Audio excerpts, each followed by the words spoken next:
Okay, welcome everybody. All right, just let you know, this weekend on the big radio show, all bumper music, hits from the 1970s.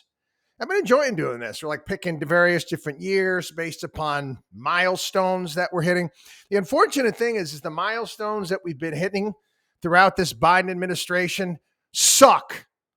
So 1970 is this first half of this quarter, this year, is the worst quarter ever.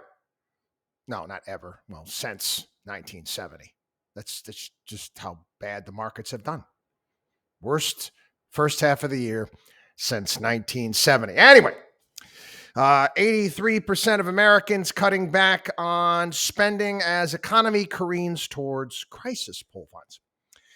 Consumer sentiment confidence deteriorating. We've talked about that here. Provident Bank found that 83% of the respondents slashed personal spending due to soaring prices of food and gasoline, with 23% indicating they had to make drastic changes to their spending for financial survival. That's not good. Well, again, I do it, and I've suggested it here on the program. Whenever you get in economic slowdowns or issues, you use it as an opportunity. It's a bit of stoic philosophy, if you will. You want to take a look at where you've made mistakes, where you're weak, where you're spending so much, and you make adjustments. This is how you become anti-fragile. So when you come out of bad situations, guess what? You can end up being stronger. Now, for certain people out there that having a real difficult time with this. I mean, some of the people saying skipping meals, conserving water, eliminating meat from their diets, conserving water. They have a faucet. Anyway, as bad as inflation is, and it's been bad for a long time. Okay, this is not transitory. It was taking place prior to last summer when they were telling you it was transitory. In fact, it's a drum that we've been beating for a long time here on the program. When I look at inflation, government numbers are one thing. I like to take a look at just everyday expenses. What do you buy on a regular basis? What do you use on a regular basis? Whether it be tolls, whether it be a cup of coffee, whether it be your dry cleaning bill, food, of course, my oil costs to heat my home. Whatever it may be, what you may have to pay to, get somebody to plow your driveway or whatever. All of these things have gone up, and they've been going up for a long period of time. These are the things that I take into account when considering inflation. And this has been happening. These things have been going up for a while. Granted, television sets are cheap.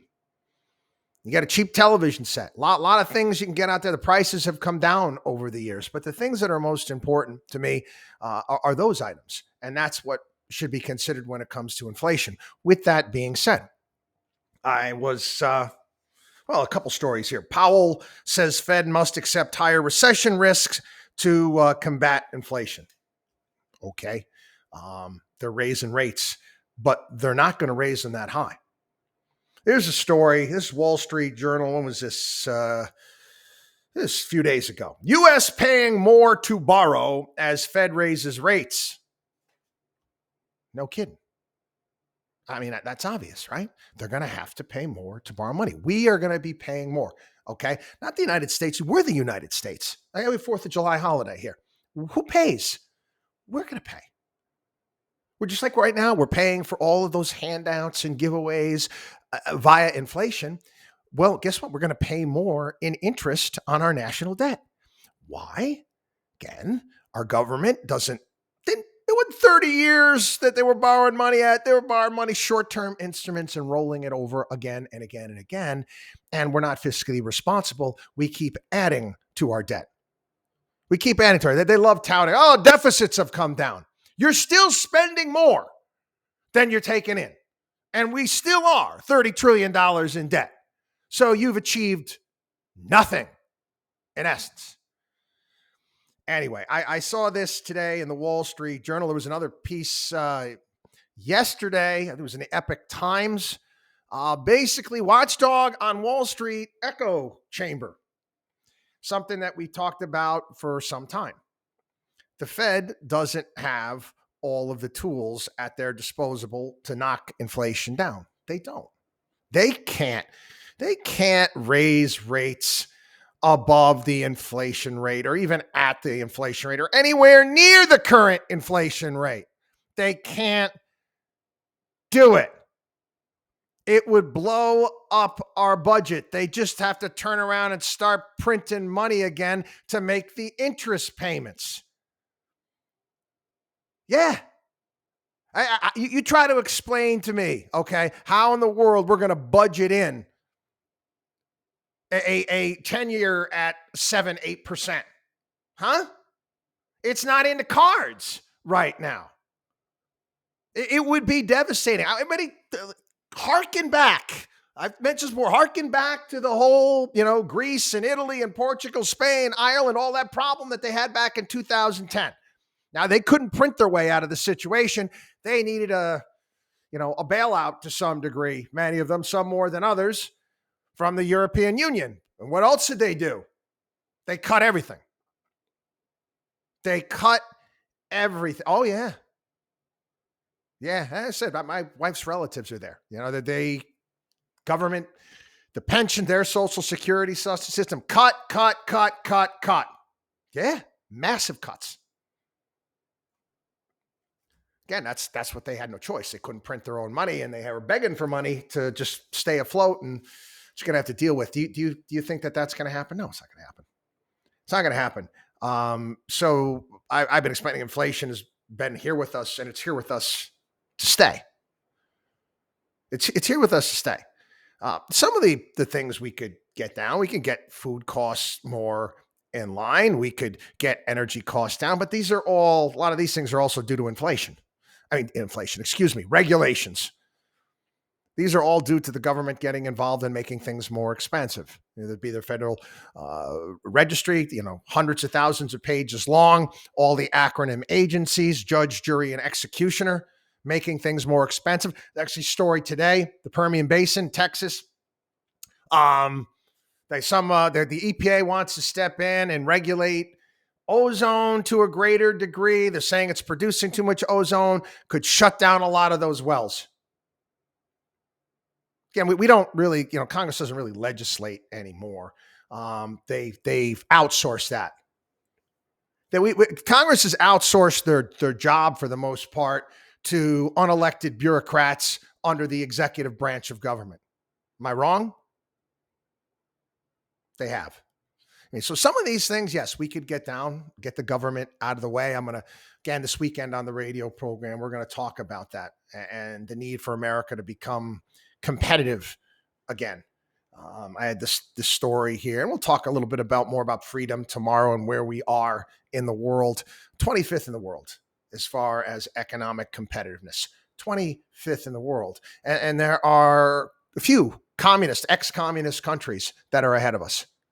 Warsaw Pact countries that are ahead of us when it comes to being economically competitive. A lot can be done with inflation if we become more productive. More productivity means getting the government out of the way and lower regulations. Okay. I saw this story last week. We haven't talked about it here because I couldn't get my arms around it. I didn't have the best sources available in that area of the world. This idea where the European Union wants Lithuania now to cut off. There is a Russian enclave there. It's Russian territory. It's called Kaliningrad. And they have to get their supplies via Lithuania. And the European Union basically said, we'll cut off Kaliningrad. Really? Really? You don't think that there might be consequences to that? You're going to have little Lithuania cut off Russia? And I was thinking of, Paths of Glory, Stanley Kubrick film with Kirk Douglas, just keep, charge up that hill. I mean, how do you think this is going to end? Well, of course, the European Union has now walked back their hard line, knowing that what they asked for was just stupid. as Russia decided to put all sorts of missile batteries on the border of Lithuania, basically saying, hey, you better let that stuff through. Sun Tzu, every battle is won before it's fought. And I mentioned yesterday on the program, again, these people we have in charge, these G7, I mean, these are mental midgets of monumental proportions. For crying out loud, I didn't go to, West Point, military school, but I mean, you could see exactly what Putin was capable of doing and what he was going to do, and he's winning. It makes me nauseous. Joe Biden comes out and talks about, it's the cost of freedom. We're at war. We're not at war. We're not at war. What we're doing is we're punching ourselves in the face. Everything you've tried has failed. Oh, I know you slowed the advance. Okay. Who's feeling it more? Who's feeling it more? Is it Europe or the United States or Russia? Who's feeling it more? Hey, Russia's making more money now on their fossil fuels than they did previously. That's the reality. They're making more. There's a story today, but who's still buying, as a matter of fact? Who's still buying fossil fuels from Russia? Oh, wait. Here you go. China, of course. Germany, number 2. Italy, 3.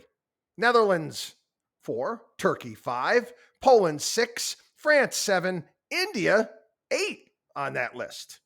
South Korea, Bulgaria, Belgium, Greece, Spain, Japan, Austria, Romania, UK, Slovakia, Estonia, and Egypt. All buying fossil fuels from Russia to this day. To this day.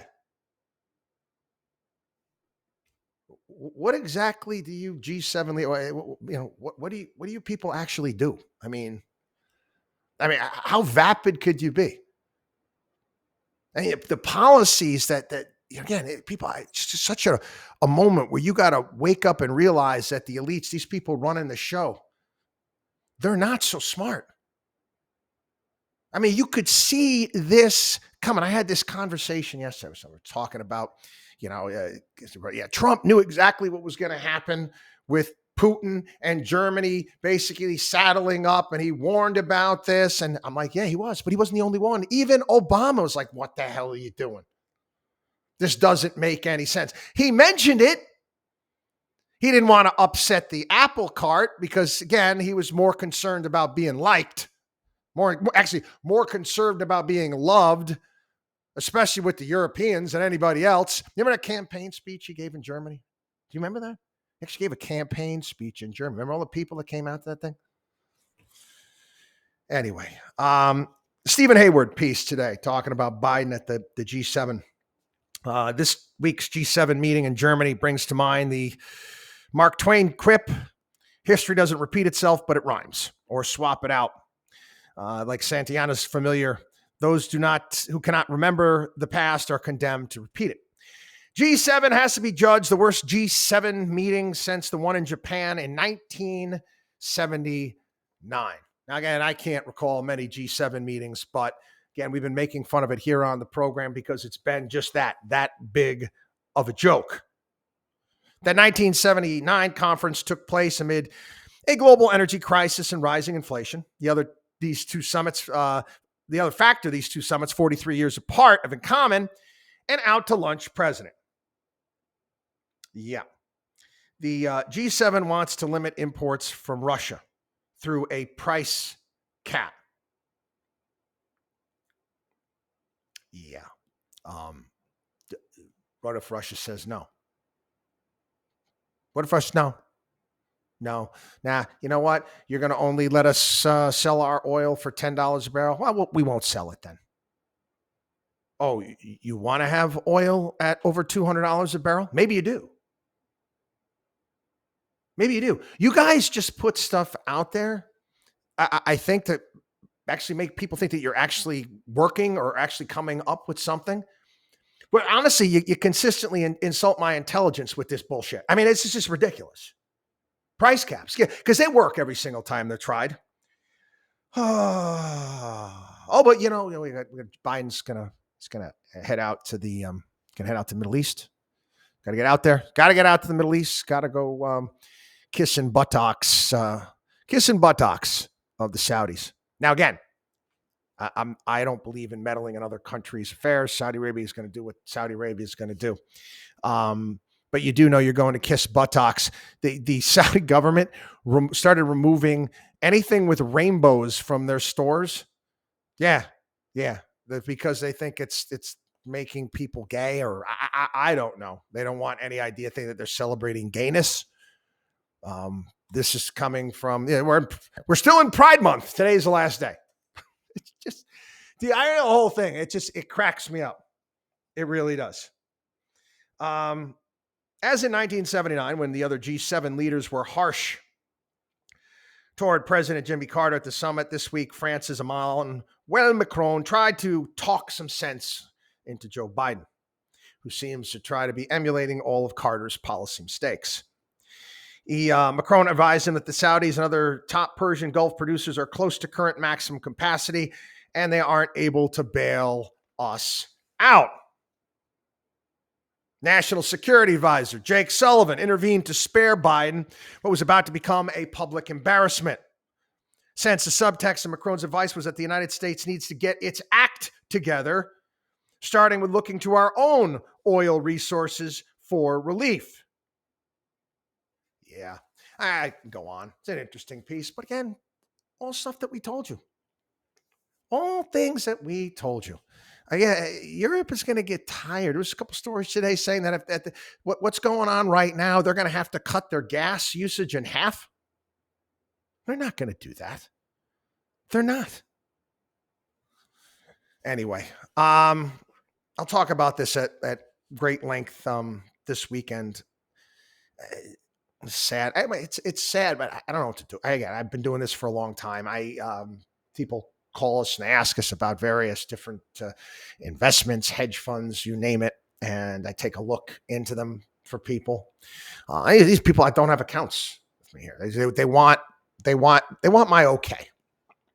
In essence, they want the Markowski seal of approval. So they I don't manage their money, but they call and ask about this hedge fund or that hedge fund, and I don't care. I'll look into it. I'm honest with them, and more often than not, I'm warning them that there's something the matter here. Don't do this. And a lot of people warned about this hedge fund, this Three Arrows Capital, that's now fallen into liquidation. It's a crypto hedge fund. A crypto hedge fund, again, that's it's like some sort of comedic movie where you're trying to pile on, one type of explosive after another type of explosive, see what's going to happen next. I mean, you've already got a high risk type of a situation. You're adding on more, and you're adding in leverage. What did you think was going to happen? Everybody always looking to get rich quick. And it's just, people, everything in life has meaning, value, and worth, involves work, time, and effort. And I'm sorry, you got to get it through your thick skull. Okay? You people really do. Enough with this stuff. Listen, and I get the difference. I understand the difference between speculation and investing. This is speculation. And this is one of the things that bothers me about the whole crypto concept inside of 401ks. That shouldn't happen. I'm telling you, that should not happen. You want to do that outside? You want to speculate on your own? What's next? Why don't you allow gambling inside of 401k then? Why not? You got all these apps that are, now A-OK because the government's collecting tax revenue. Why don't you let people gamble with their 401k money? Same shit. Okay? Anyway, I got quite a few clients. I got some listeners, and I actually got some kids that are playing on that lacrosse team up at this school, Cornell. And I saw this story. And at some point in time, people, you have to open up your mouth. There's a right place and a right time to open your mouth and a wrong time. Again, social media, no, getting into debates and social media and Twitter is just stupid. Okay, but when that old saying I say, if you see a fraud and you don't call it out as a fraud, well then you're a fraud. The same thing holds true with just stupidity, injustice, whatever it may be. So that old line there, if you're not a part of the solution, you're part of the problem. And that's alluding to the same type of concept in the Bible as well. Anyway, back to Cornell. They decided to remove the Gettysburg Address and the Lincoln bust from the library because somebody complained. If my kid went to Cornell, or if I was an alumni of Cornell, first and foremost, I'd call them up. I'm saying if I gave money to school as an alumni, I say I'm not doing that ever again. To change your ways. If I was a parent of a kid at the school, I'd call up and I complain. I'm going to yank my kid. You're pulling the Lincoln bust and the Gettysburg Address from a library because somebody complained. Again, I know we can commiserate about these things. People might write about them on their social media. Pick up the phone and call the damn school. If you have, I didn't go there. Fine school. Okay. But if you did, or if your kids go there, do it. I've done it before. I mean, you were a customer. You are a customer. Shouldn't you open up your mouth at some point in time? Somebody does, because we got tyranny by the minority. You get some whack job all of a sudden gets upset because of Lincoln and the Gettysburg Address. I guess Cornell has several copies in Lincoln's handwriting of the Gettysburg. I guess in their library there. Man, it's amazing to me. It really is. Anyway, God bless everybody. Have a wonderful day. Watchdog on wallstreet.com. We'll see you tomorrow.